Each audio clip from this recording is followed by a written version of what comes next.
अस्सलाम वालेकुम वरहमतुल्लाहि वबरकातुहू।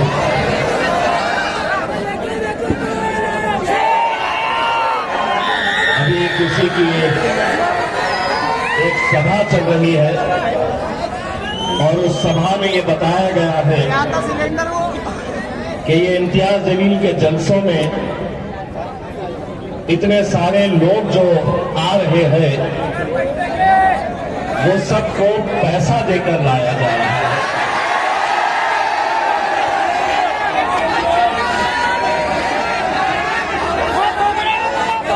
साइकिल पे घूमने वाले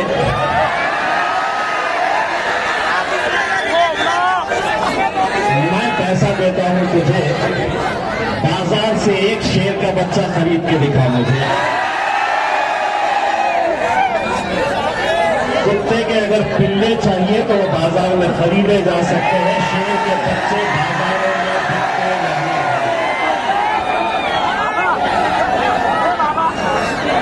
मैं यहाँ पर माजिद साहब को ये कह रहा था कि माजिद भाई, आपके लिए जो मेरे औरंगाबाद की आवाम जिस तरीके से मोहब्बत से आपको बुला रही थी, मुझे डर ये लग रहा है कि अगले बार कहीं माजिद साहब को औरंगाबाद से खड़े कर दे तो मेरा टिकट कट जाएगा। लेकिन माजिद भाई, मैं औरंगाबाद की आवाज की तरफ से एक दरख्वास्त ये करना चाह रहा हूँ कि बहुत सारे लोग पैरों में आ रहे हैं, कुछ पाउडर हमारे पास भी भेजिए, हम भी जिसको जो भाषा समझ में आती है उस भाषा में जवाब देते हैं इंशाअल्लाह।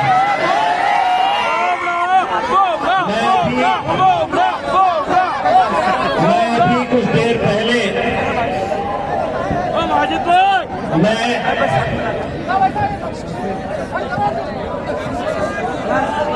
हिंदुस्तान के गृह मंत्री अमित शाह का एक भाषण सुन रहा था, जिन्होंने महाराष्ट्र के अंदर एक इलेक्शन की सभा में भाषण दिया और उन्होंने ये कहा कि जब तक भारतीय जनता पार्टी हुकूमत में है हम मुसलमानों को रिजर्वेशन नहीं देंगे। मुरमुरे के थैले, मैंने उसको नहीं बोला, मैं तो अचानक एक दुकान यहाँ पे दिखी, उसमें कोई मुरमुरे का थैला था, मैंने उनको नहीं बोला जिसके बारे में तुम सोच रहे हैं,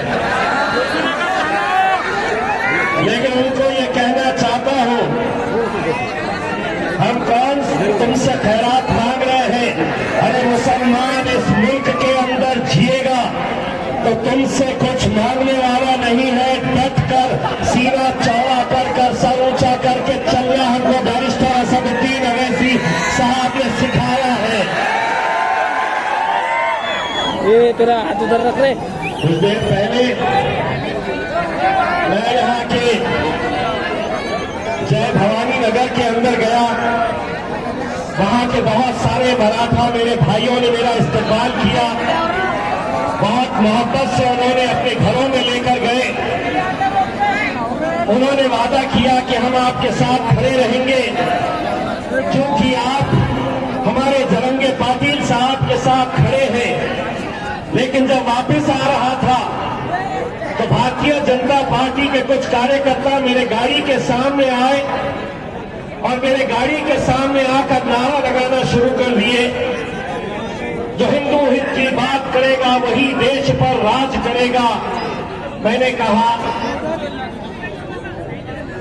मीडियानो, हे देशाचं इलेक्शन नाही आहे, हे राज्याचं इलेक्शन आहे, हे महाराष्ट्राचं इलेक्शन साहब ने सिखाया है। ये तेरा हाथ उधर रख ले। कुछ देर पहले मैं यहाँ के जय भवानी नगर के अंदर गया, वहां के बहुत सारे मराठा मेरे भाइयों ने मेरा इस्तेमाल किया, बहुत मोहब्बत से उन्होंने अपने घरों में लेकर गए। उन्होंने वादा किया कि हम आपके साथ खड़े रहेंगे क्योंकि आप हमारे जरंगे पाटिल साहब के साथ खड़े हैं। लेकिन जब वापस आ रहा था तो भारतीय जनता पार्टी के कुछ कार्यकर्ता मेरे गाड़ी के सामने आए और मेरे गाड़ी के सामने आकर नारा लगाना शुरू कर दिए, जो हिंदू हित की बात करेगा वही देश पर राज करेगा। मैंने कहा मीडियानो, हे देशाचं इलेक्शन नाही आहे, हे राज्याचं इलेक्शन आहे, हे महाराष्ट्राचं इलेक्शन आहे। एक बुंगारी अतुल सावे का पैसा लेकर झूमकर मेरे गाड़ी के पास आए, और साहेब तुम्ही आमच्या एरियामध्ये कसं आले? मी म्हटलं तुझ्या बापाचा एरिया आहे का रे? अरे हिस्ट्री करून घेतली का हे एरियाची? अरे खासदार होतो central Aurangabad, east Aurangabad, west Aurangabad, Kannad, Kolhapur, Vaijapur या सगळ्याचा खासदार होतो माझ्या एरियामध्ये। अरे एरिया कुत्र्यांचं असतं, माझ्या नादाला लागू नको रे बाबा। मेरे भाइयों, मैं पिछले कुछ दिनों से लगातार आप लोगों के बीच रह रहा हूं। अल्हम्दुलिल्लाह मैंने अपने कायद बैरिस्टर असदुद्दीन अवैसी साहब से उनकी जो दीवानगी है, मैंने हिंदुस्तान में ऐसा कोई शख्स नहीं देखा क्या होगा जो चंद घंटे की सिर्फ नींद लेते हैं, 2 दिन लगातार यहां पर पद यात्रा करे, शोलापुर का जलसा। आज सुबह मालेगांव गए, जहां हमारे मुफ्ती साहब, उन्हें हार्ट अटैक आने की वजह से वो एडमिट है। वो वहां पर उनके लिए पद यात्रा करने के लिए गए। मैंने उनसे ये चीज सीखी कि ये आवाम है तो हम हैं, लेकिन कुछ दिनों से तबीयत कुछ नासाज है। दिन में 3 मरतबा डॉक्टर मोहसिन आबिदी साहब डॉक्टर घर पे भेजते हैं सलाइन चढ़ाने के लिए। डॉक्टर साहब ने मुझसे कहा कि आप कम से कम 1-2 दिन हॉस्पिटल में एडमिट हो जाइए, ताकि आप पूरी तरह से अच्छे हो सके। मैंने डॉक्टर साहब से कहा कि अभी तो इलेक्शन का वक्त है, 1-1 घंटा कीमती है, और आप मुझसे 2 दिन हॉस्पिटल में रहने की बात कर रहे हैं। मैंने हंसते हंसते डॉक्टर साहब को कहा, डॉक्टर साहब मैं ऑलरेडी एक डॉक्टर से परेशान हूं।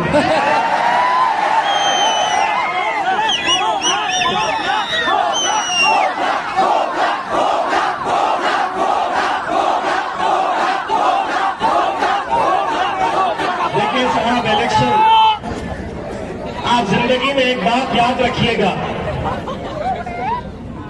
अल्लाह जब आपको मौका देता है, अल्हम्दुलिल्लाह अल्लाह ने बैरिस्टर असदुद्दीन अवैसी साहब के जरिए आपको मौका दिया, लेकिन महज एक टिकट नहीं मिलने की वजह से आप अरी दुरी की भाषा में मेरे कायद बैरिस्टर असदुद्दीन अवैसी साहब के बारे में जो बोल रहे हैं, जो बक रहे हैं, ये खतई नाकाबिल बर्दाश्त है। इलेक्शन है, सबको लड़ने का इख्तियार है, लेकिन जिस बैरिस्टर असदुद्दीन अवैसी साहब को पूरी दुनिया के मुसलमान इज्जत और एहतराम की नजर से देखते हैं, उन्हें सुनते हैं, ये आपकी आवाज बनकर पार्लियामेंट के अंदर गूंजते हैं। आप उनके बारे में ये कहते हैं, ऐसा लहजा यूट्यूब पर अगर आप देखेंगे तो आपका भी खून खौल उठेगा। लेकिन हमें मालूम है आप कितना भी कोशिश कर ले या दूसरे उम्मीदवार जो हमें हराने के लिए पूरी ताकत झोंक रहे हैं, कहां से क्या आ रहा है आप अच्छी तरह से समझ सकते हैं। लेकिन इंशाअल्लाह 20 तारीख के दिन उड़ेगी तो पतंग ही उड़ेगी इंशाअल्लाह। मैंने पिछले 2-3 दिनों के अंदर जो सोशल मीडिया के ऊपर आपके गुस्से का इजहार आपने जिस तरीके से किया है, मैं उसका हामी नहीं हूं। मैं इस बात की कड़ी मुखालिफत करता हूं। आपके जज्बे को मैं सलाम करता हूं। आपकी दीवानगी है कि जिसकी वजह से आपने पूरे हिंदुस्तान को एक बार नहीं कई बार ये साबित करके दिखाया कि इत्तेहाद के अंदर क्या ताकत हो सकती है। आपका ये भाई, आपका ये बेटा, आपका ये दोस्त 28 दिन पहले 2014 में जब आया था तो महज इलेक्शन के लिए 28 दिन बचे थे। असद साहब ने हुक्म दिया कि इम्तियाज जलील एमएलए का इलेक्शन लड़ेगा औरंगाबाद सेंट्रल से, और उन 28 दिनों के अंदर आपने वो मोजज़े को अंजाम करके दिखाया था। 2019 के अंदर जब सारी दुनिया कहती थी और सबसे ज्यादा हमारे इस जिले से मैं एमपी कभी नहीं बनता, सबसे ज्यादा मुखालिफत पूछ लीजिएगा मेरे तमाम कॉर्पोरेटर से, पार्टी के जिम्मेदारों से, असदुद्दीन अवैसी साहब के पास यही वो डॉक्टर सभी के बीच में उन्होंने कहा था कि असद साहब आप पूरी ताकत लगा लें, हम औरंगाबाद से एमपी की सीट जीत नहीं सकते हैं, हमारा वक्त जाया जाएगा, हमारा पैसा बेकार होगा, लेकिन हम हासिल कुछ नहीं कर सकेंगे।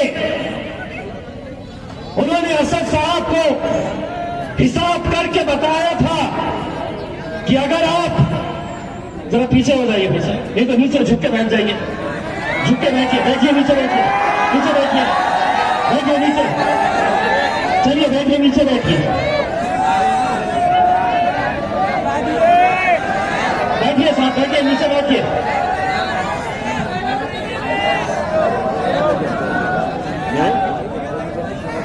दिक्कत यह है आपके पास नेताओं की भी कमी नहीं है, हर कोई ये स्टेज पे बैठने और खड़े रहने वालों से ज्यादा अगर कोई हमारे दिल के करीब है तो ये लोग हैं जो हमें, आप लोग हैं तो हम लोग हैं। तो जैसा उन्होंने 2019 के अंदर असद साहब के सामने बैठकर कहा कि साहब आप कितनी भी सभाएं ले लीजिएगा, हम 2 लाख वोट से ज्यादा हासिल नहीं कर सकते। किताब निकाले, पेन निकाले, ये मुसलमान इतने, दलित इतने, इन्हों इतने लेंगे, उन्हों उतने लेंगे। असद साहब मेरी तरफ देख के, मियां कैसा होता है जनता, इन्हों 2 लाख बोल रहे हैं डॉक्टर। मैं बोला साहब ये आगे चलकर साइकिल पे चलने वाले हैं, इन्हों 2 बोल रहे, मैंने असद साहब को उसी दिन कहा था कि असद भाई इंशाअल्लाह हम मैदान में उतरे, पूरी शिद्दत के साथ मेहनत करेंगे। मेरे कॉर्पोरेटर्स परेशान रहते थे, यार ये इम्तियाज भाई का गणित क्या कह रहा है, एमपी कभी यहां से जीता नहीं है, इतने साल हो गए हैं, 40 साल पहले 39 साल पहले एक एमपी जीत कर आए थे मुसलमान, और अब ये इम्तियाज जलील को क्या हो गया, एमएलए जीत गए, मुझे एमपी भी जीतना है, कैसे मुमकिन है। मैंने असद साहब को कहा, असद साहब आप सिर्फ लब्बैक कहिएगा, मुझे अपनी आवाम के ऊपर यकीन है, भरोसा है। अल्हम्दुलिल्लाह 22 दिन रह गए थे इलेक्शन के लिए, हम हैदराबाद में बैठे, दारुस्सलाम में लगातार 2 दिन मीटिंग हुई, सलीम बेग साहब गवाह है, हैदराबाद के तमाम जिम्मेदार गवाह है। दूसरे दिन असदुद्दीन अवैसी साहब ने लब्बैक कहा। इलेक्शन जब हो गया, नतीजे का दिन आने वाला था, असद साहब ने मुझे फोन करके कहा, क्या लगता है हम 2.5 लाख तक पहुंचेंगे? मैंने कहा असद भाई अल्हम्दुलिल्लाह 4 लाख। तो असद भाई भी हैरान, बोले 4 लाख क्या हिसाब से? मैं बोला असद भाई कागज के ऊपर का तो हिसाब नहीं पता, लेकिन अल्हम्दुलिल्लाह हमारा हिसाब वहां से आने वाला है, हमारा हिसाब एकदम से और वो मंजर आपको याद होगा मेरे भाई, महाराष्ट्र में कितनी सीटें आई, किसकी आई पता नहीं। दिल्ली जब गया, पुरानी दिल्ली गया, जामा मस्जिद के पास गया, तो वहां के मुसलमान आके मिल रहे और मुझसे कह रहे थे कि इम्तियाज भाई हमने आपको देखा नहीं था, आपको मिला नहीं था, हमको उस दिन किसी बात की फिक्र नहीं थी कि हुकूमत कौन बना रहा है, किसकी पार्टी के कितने एमपी चुनकर आ रहे हैं। मस्जिद में जा रहे तो एक दूसरे से पूछ रहे वो औरंगाबाद वाले का क्या हुआ। और यकीन मानिए उसी इत्तेहाद का नतीजा था मेरे भाइयों कि आप लोगों ने पूरे दुनिया को ये दिखाया, और उसके बाद पूरी दुनिया को अगर आपने इत्तेहाद की ताकत क्या होती है ये उस दिन दिखाया जब हमारे नबी करीम सल्लल्लाहु अलैहि वसल्लम उनके खिलाफ गुस्ताखी की गई। इतने सारे मुसलमान लीडर और होने के बावजूद खुद अबू आसिम जो मुसलमानों के बड़े नेता, ये काम उन्हें करना चाहिए था, मुंबई को हिला देना चाहिए था। बड़े बड़े दिन दिखाया जब हमारे नबी करीम सल्लल्लाहु अलैहि वसल्लम उनके खिलाफ गुस्ताखी की गई। इतने सारे मुसलमान लीडर और होने के बावजूद खुद अबू आसिम जो मुसलमानों के बड़े नेता, ये काम उन्हें करना चाहिए था, मुंबई को हिला देना चाहिए था। बड़े बड़े नेता मुंबई के अंदर मिलेंगे हमारी कौम से ताल्लुक रखने वाले, लेकिन नाराज नहीं कर सकते हैं। हम कुछ ज्यादा बोले तो शरद पवार नाराज, हम कुछ ज्यादा बोले तो राहुल गांधी परेशान, हम कुछ ज्यादा बोले तो दो साहब परेशान। लेकिन अल्हम्दुलिल्लाह हमने ये बात लोगों को बताए कि हम ठोकर मारते हैं ऐसी सियासत को, जब बात आएगी हमारे आका के ऊपर हमें कुछ नहीं चाहिए। और हमने एक आवाज लगाई, चलो मुंबई। मैंने जब ये लगाई आवाज तो पुलिस वाले परमिशन देने के टाइम पे मुझसे पूछे कितने गाड़ियां रहेंगी, तो बोला 50। तो पुलिस वाला बोला 50 ना, मैं बोला 10-20 इधर हो सकती है। अकेले पाथरी से बाबा जानी दुर्वानी, अल्लाह उनको कामयाब करे, 120 गाड़ियां उन्होंने भेजे। परभनी में आरएसपी की एक कैंडिडेट वहां पर हिंदू समाज की हमारी बहन है जो इलेक्शन लड़ रही है वहां पर। मजलिस का उम्मीदवार जो वहां पर मजलिस का उम्मीदवार बन के बैठा है, उसे मजलिस ने फॉर्म नहीं दिया है। हमने पार्टी से उसे बर्खास्त किया है। पुलिस ने उसकी एफआईआर करवाई है। मैं परभनी की आवाम से यह अपील करना चाहूंगा, जिस महिला ने, हिंदू महिला ने हमारी उस रैली के अंदर 100 गाड़ियां परभनी से भेजी थी, उस रैली में शामिल होने के लिए परभनी की आवाम की यह जिम्मेदारी है कि उसने हमारे नबी करीम सल्लल्लाहु अलैहि वसल्लम के खिलाफ गुस्ताखी हुई तो उसने कहा कि हे तुमच्यासाठी दैवत आहे, आप इनको मानते हैं तो हम भी उनका आदर करते हैं।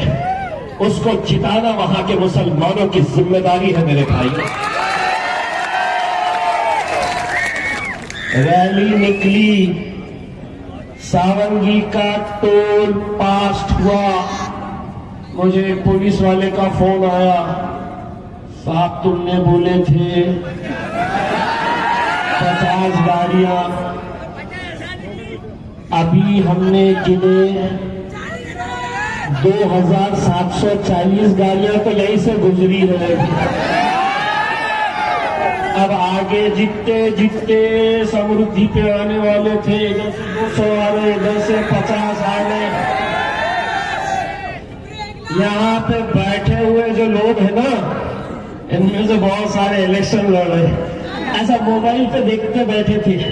इम्तियाज जलील को कहां पे रोकते, गाड़ियों को कहां पे अड़ाते, इंतजार कर रहे थे।